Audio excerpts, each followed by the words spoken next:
అందరికీ నమస్కారం. ఎక్కడెక్కడి నుంచో వచ్చారు అండ్ మీ ఆనందంలో ఆ సక్సెస్ ప్రత్యక్షంగా చూస్తున్నాను. మొట్టమొదటగా ఇంత పెద్ద సక్సెస్ ఇచ్చి గత వైభవాన్ని మళ్ళీ పునరావృతం చేసినటువంటి మాకు ఇంత ఆనందాన్ని పంచించేటువంటి తెలుగు ప్రేక్షకులు ఈ యావత్ ప్రపంచంలో ఎక్కడ ఉన్నా సరే వారందరికీ మనస్ఫూర్తిగా శిరస్సు వంచి నేను నా ధన్యవాదాలు తెలియజేస్తున్నాను.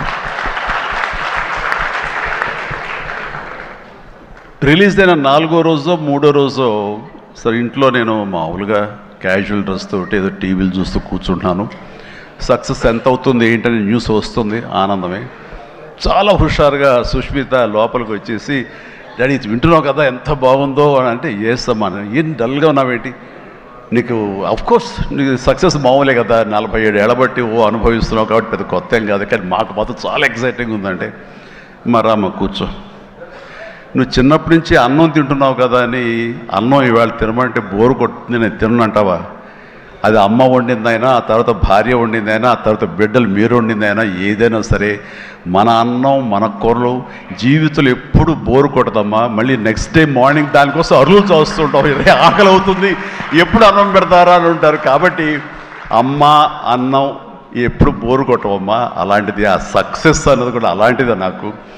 ఎందుకంటే అది సీనియారిటీతోటో లేకపోతే సీజన్ అయిపోవడంతోటో అండ్ మెచ్యూరిటీ రావడంతో ఏదో ఒక్కొక్కళ్ళు ఒక్కొక్కలాగా స్పందిస్తాం తప్ప దీని లోపల మీరందరూ ఎంత ఎగ్జిబిట్ చేసుకుంటున్నారో, ఎంత బయటికి అందరూ చెప్పుకుంటున్నారో అండ్ విజయోత్సవంగా మీరందరూ సాహు అనిల్ ఇలా తిరిగి మీరందరూ ఇది ఆస్వాదిస్తున్నారో అంతకంత నేను మనసులో ఆస్వాదిస్తుంటాను. మా ఒకసారి అనిపిస్తుంటే అంత అదృష్టవంతులు వీళ్ళు వెళ్ళిపోయి అందరితో ఇంటరాక్ట్ అవుతూ ఈ సక్సెస్ని ఇలాగ అందంగా మన అందిపుచ్చుకొని తిరిగి ఆస్వాదిస్తున్నారు. ఆ అవకాశం నాకు లేదు కదా అంటే ఎంతో బాధపడుతుంటే అది ఆ బాధ మౌనం కనిపించిందో కానీ ఇంకోటి కాదు.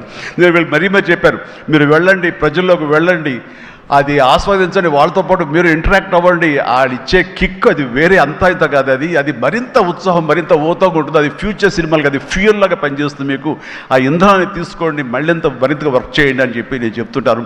అందులో వెళ్ళే ముందు నాకు చెప్పాడు వెళ్తానని, గో హెడ్ అన్న.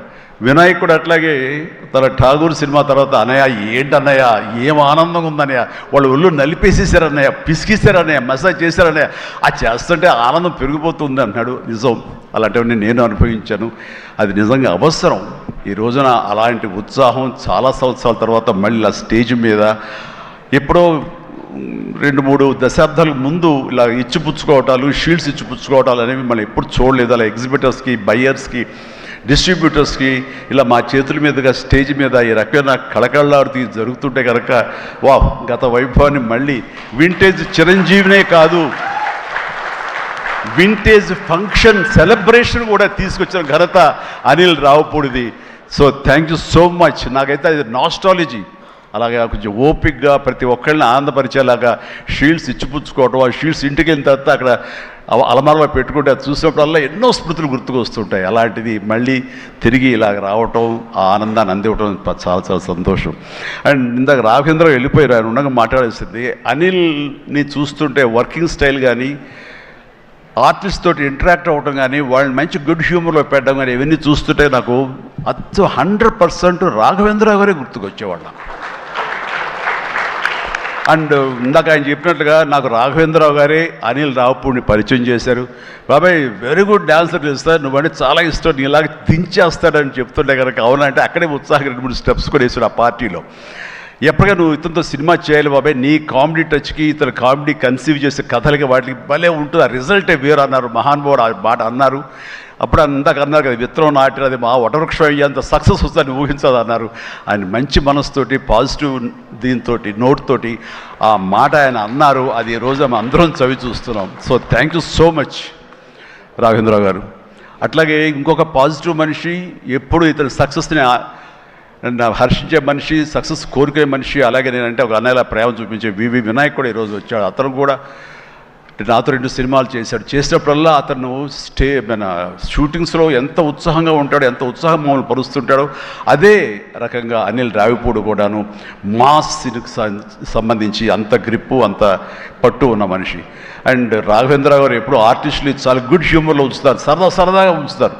అండ్ మళ్ళీ ఈ రాఘవేంద్ర గారి సినిమా ఎప్పుడు ఎలా ఉంటుంది అనే విధంగా ఉంటుంది. ఆ రకంగా ఈ సినిమాలో ఆర్టిస్టులతో ఉండటం సరదాగా ఉండటం కానీ, అండ్ అరమరికి లేక ఉండటం కానీ, షూటింగ్ గ్యాప్లో తన జోకులతోటి వాళ్ళు నవ్వించడం కానీ, అంటే ప్రతిరోజు షూటింగ్ వెళ్ళే ముందు నాకు ఈ మధ్య సంవత్సరాల్లో 2 షూటింగ్స్ చాలా ఉత్సాహంగా వెళ్ళేవాడిని. ఒకటి 150 వినయ్ ఉన్నాడు, అతను షూటింగ్ చేయటం.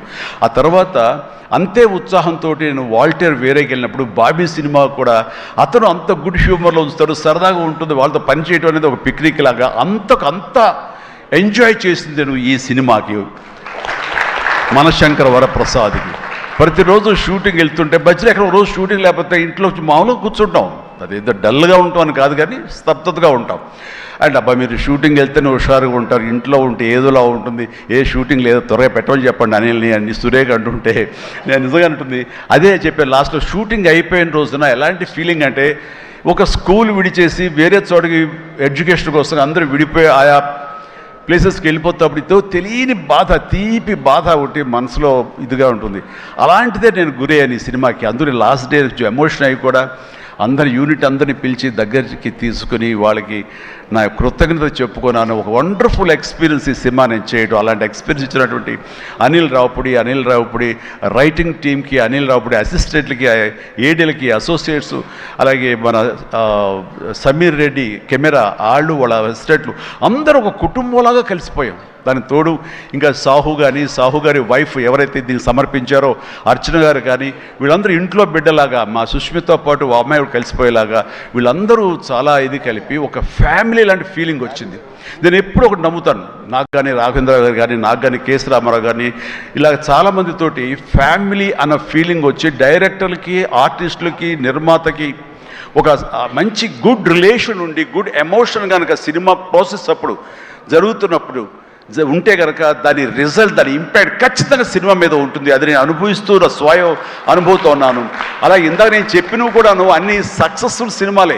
మిగతా సినిమాలకు వచ్చిందంటే ఏదో వర్రీగా, ఏదో డౌట్గా, ఏదోలా ఉంటుంది. కాబట్టి నేను తప్పు నా మీదే వేసుకుంటాను కానీ ఒకళ్ళ మీద నెట్టను నేను, అది కానే కాదు. కానీ నాలో ఉండే జోష్ ఇంట్లో ప్రత్యక్షంగా చూశారు కాబట్టి, అలాగే ప్రత్యక్షంగా సినిమా సెట్స్లో వీళ్ళు చూస్తారు కాబట్టి నేను ఇది ధైర్యంగా చెప్పగలుగుతున్నాను.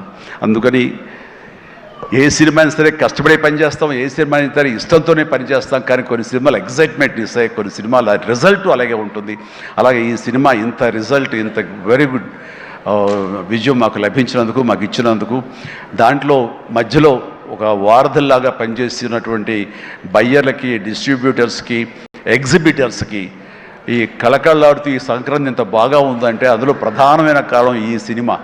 అందుకని ఈ సినిమాకు సంబంధించిన సంబంధం ఉన్న 50 మంది బయ్యర్లకి, వాళ్ళందరికీ కూడా నా హృదయపూర్వక ధన్యవాదాలు, అభినందనలు తెలియజేస్తాను. నేను ప్రీ రిలీజ్ ఫంక్షన్లో కోరుకున్నాను అన్ని సినిమాలు బాగా ఆడాలి, అన్ని సినిమాలు కళకళలాడుతుండాలి, థియేటర్లకి జనం రావాలి అని అన్నందుకు నేను ఆ కోరిక మన్నించి ఏదో ఒకటి సినిమా సినిమా కొంచెం అటు ఇటుగా ఉన్నా సరే దాదాపుగా అన్ని సినిమాలు ఈ సంక్రాంతిలో ప్రజలు ఆదరించారు, వాళ్ళన్నిటికీ సక్సెస్ కలగజేశారు. అవన్నీ కూడా మంచి ఆయా రేంజుల్లో వాళ్ళకి, ఆ హీరోలకి, ఆ నిర్మాతలకి, ఆ ప్రొడ్యూసర్లకి, డైరెక్టర్లకి వాళ్ళందరూ కూడా అలాగే ఈ సక్సెస్ దొరికేందుకు ఇది వెరీ గుడ్ సంక్రాంతి, జీవితంలో మర్చిపోలేని సంక్రాంతి. ముఖ్యంగా ఏంది వెంకీ సంక్రాంతి అంటే అదిరిపోద్ది సంక్రాంతి చూస్తావు అన్నట్లుగా అదే చూసాము, అదే అదిరిపోయింది సంక్రాంతి. Thank you. అండ్ ఇక ఈ సినిమాకు సంబంధించిన నా మిత్రుడు, నా సోదర సమానుడు, నా ఫ్యామిలీ ఫ్రెండ్, అన్ని రకాలుగా నా మంచి కోరుకునేవాడు, అతని శ్రేయోభిలాషిగా నేను.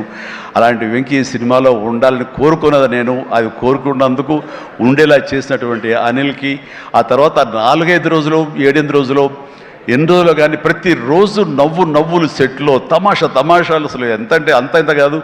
అండ్ యంగ్స్టర్స్ ఫీల్ అవుతారు, టీనేజ్ బాయ్స్ అలా ఫీల్ అయిపోయి ఇద్దరం. ఆహా ఓ యా ఇదే అల్లరి ఇదే రకంగా ఉంటుండేది. అందుకని ఆ సినిమాలో అప్పటిదాకా ఏముండదండి, చిరాగా ఉంటాడు. టేక్ అనగానే ఆ హుషారు ఎక్కడి నుంచి వస్తావు అంటే ఇలా అసలు అంతా ఇదే కాదు. అండ్ నా సాంగ్స్కి అతను డ్యాన్స్ చేయటం, అతని సాంగ్ నేను రిపీట్ చేయటం, ఇలాంటి కాన్సెప్ట్ పెట్టి ఇద్దరి మధ్య బ్యాలెన్స్ చేసి ఎవ్వరికి ఏ అసంతృప్తి లేకుండా చేసి well knitted film with a 2 super stars 2 big stars అన్న కలిసి తన తెలివితేటల్ని ప్రదర్శించుకున్నాడు అనిల్ రియల్గానే.